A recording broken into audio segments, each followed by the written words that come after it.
네. 위치와 크기, 모양을 관찰하라. 어떤 의미의 경고인가요? 예, 동맥류는 다 다릅니다. 크기도 다르고 한번 그림에서 보면은 동맥류가 여기 패널분들 지금 1번, 2번, 3번 제가 그림을 네. 그려왔는데요. 예. 동맥류는 다 다르거든요. 어떤 게 제일 위험해 보이시죠? 아니 뭐 누가 봐도 당연히 3번이 이미 약간 터진 것처럼 제일 보여갖고. 크잖아요. 예. 네, 맞습니다. 이게 일반적으로 맞습니다. 근데 다음 그림을 한번 보시도록 하겠습니다.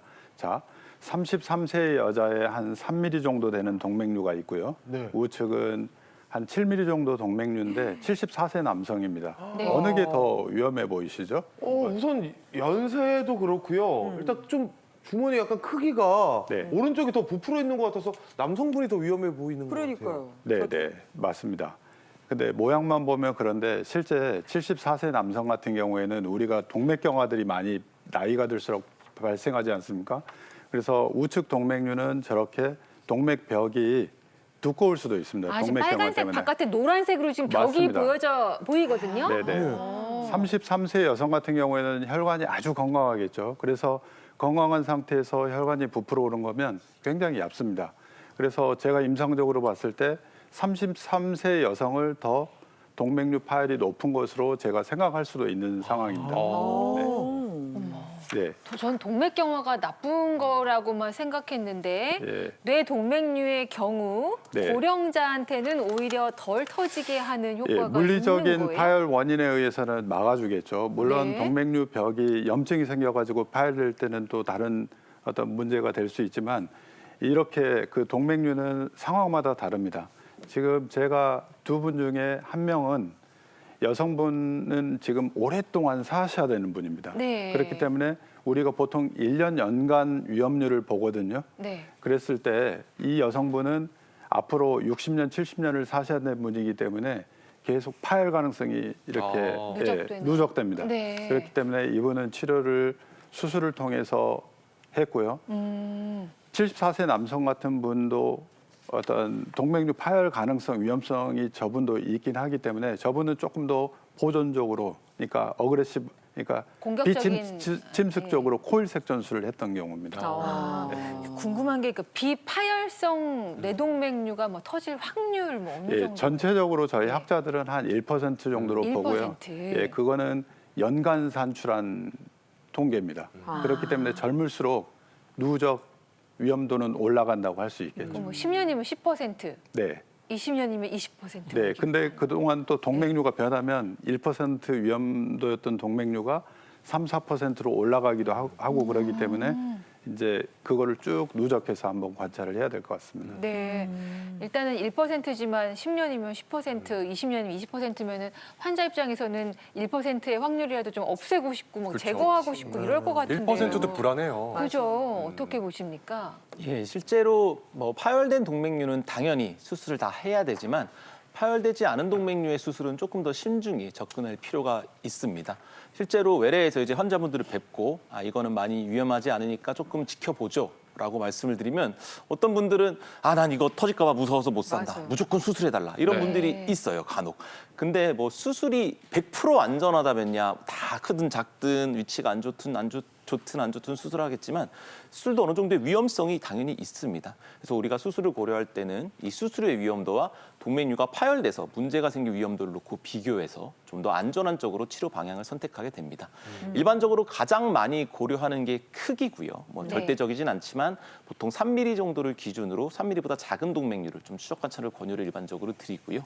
위치도 중요합니다. 이제 뭐 전내교통 동맥이나 중내동맥 분지부, 후내교통 동맥, 기시부 쪽에 있는 동맥류는 파열 확률이 매우 높습니다. 그래서 이런 동맥류는 적극적으로 치료하는 게 낫고 반면에 이제 상상돌기라는 구조물 주변의 동맥류는 그 동맥류 주변에 이렇게 뼈들이 싸고 있어요. 혈관 주변에. 그래서 이런 뼈가 또 동맥류를 커지고 터지는 걸 보호해주기 때문에 이런 동맥류들은 일반적으로 추적 관찰을 권유를 드리고 있습니다. 네.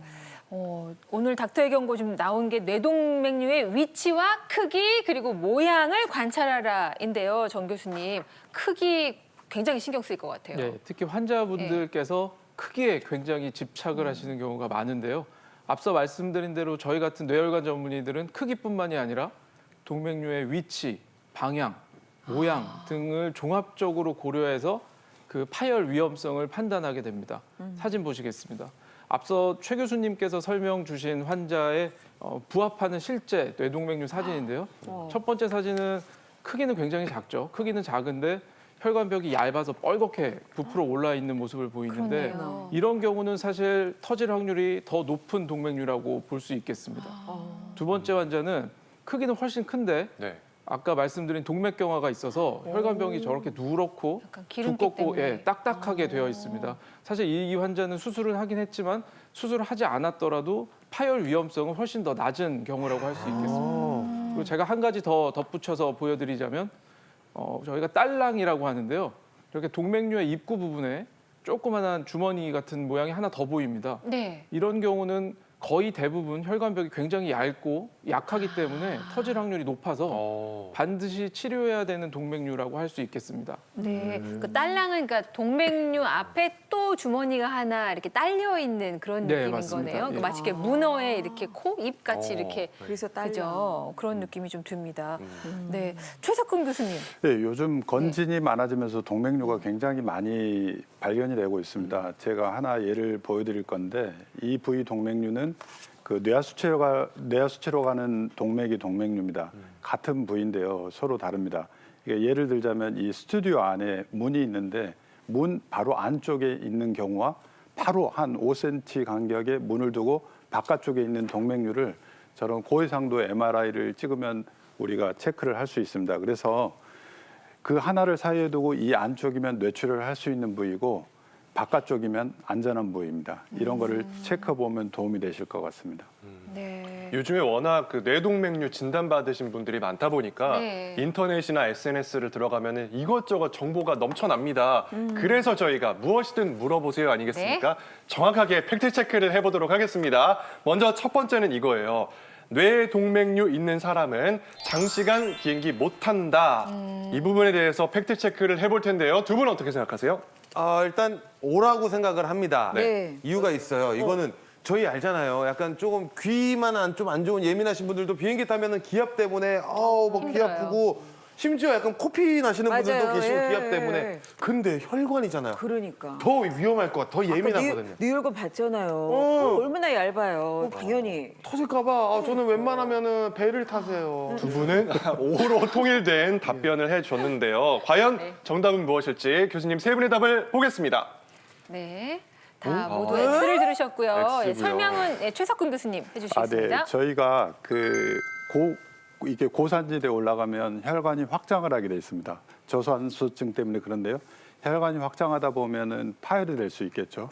예, 근데 이 학설은 제가 볼 때 옛날 프로펠러 비행기라든지 이런 걸 타고 올라갈 때고 현재 비행기는 다 압력이 조절이 되고 산소 공급이 충분하거든요. 그래서 이 부분에 대해서는 너무 지엽적인 부분이기 때문에 저는 비행기 타는데 전혀 문제가 없다고 생각을 하고 있습니다. 네, 그러니까 옛날 초창기 프로펠러로 이렇게 날아가던 비행기에는 해당할 수 있으나 요즘 비행기에는 크게 해당하지 않는다는 말씀, 조금 안심이 됩니다. 자, 두 번째 팩트 체크 내용은 바로 이겁니다. 뭐냐면요, 뇌 동맥류 있는 사람은 심한 운동하는 거 금물이다. 어떻게 생각하세요?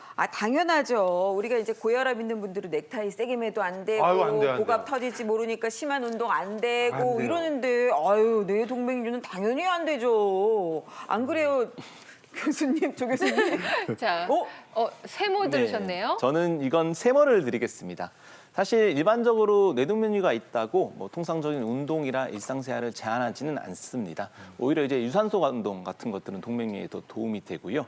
단지 우리가 이제 젊은 분들은 내가 3대 500쳐 막 이렇게 자랑하면서 맞아요. 고중량 운동 많이 하지 않습니까? 네. 근데 이런 고중량 운동을 할 때는 순간적으로 뇌압이 급격히 상승하면서 혈압도 굉장히 올라가게 됩니다.